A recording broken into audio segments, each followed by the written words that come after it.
It's hilarious. It's so funny. It's You can hilarious. just, yeah, literally, you can say whatever you want. Like, oh, yeah, my kid was ranked #1 in the nation in tennis when the kids never picked up a tennis racket, and apparently they're not looking. And I want to make this clear, Dan, to your point. You've got these schools, and they've got compliance departments, and all these departments are there to make sure that even the smallest NCAA rule is not violated. I mean, if a bagel ends up with any cream cheese or whatever the rule is, there's a problem, yet these coaches are flat out getting crazy bribes and nobody says anything. So let me ask you this. If you bottom line it, nobody looks good in this, but if you had to pick, who looks the worst? Is it the school? Is it the coaches? Is it the parents? Or is it Singer?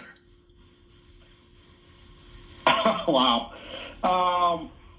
The parents look terrible because, you got to just let your kids fail and most of these kids are not, it wasn't like it's either I get into Yale or I go to jail, right? Like, okay, they don't get into Yale, they go to somewhere else. There's a lot of schools out there. So the parents are terrible. I think this is more about where the parents wanted to tell their friends their kids got in than what was best for their kids. In terms of sports, I think the USC compliance department and USC as a whole look absolutely horrible.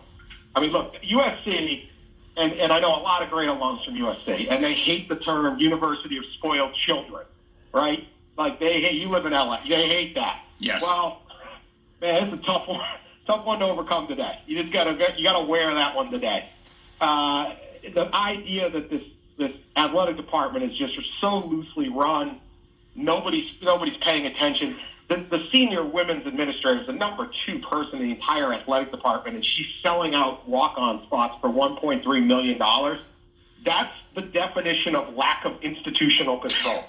That's a lot worse than some basketball player getting something or some football player getting a free rent-a-car somewhere. Like, this is literally year-by-year institutional cheating and bribery with your boss.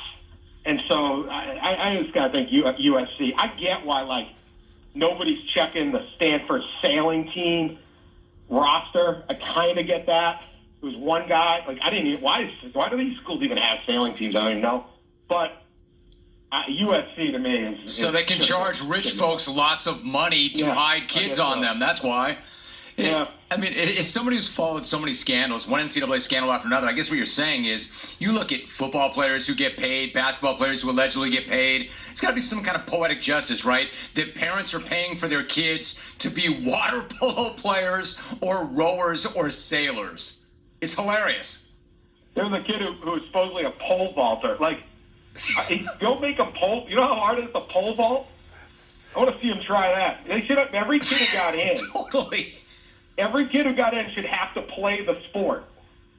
That's what I think. Like, put the little shrimpy kid that was the water polo, put him in the pool, and let the UCLA water polo team practically drown him. Like, if you got in from the sport, all right, you're playing now. Let's see what you got, pole vaulter. You can fake it in soccer. Like, you can't really.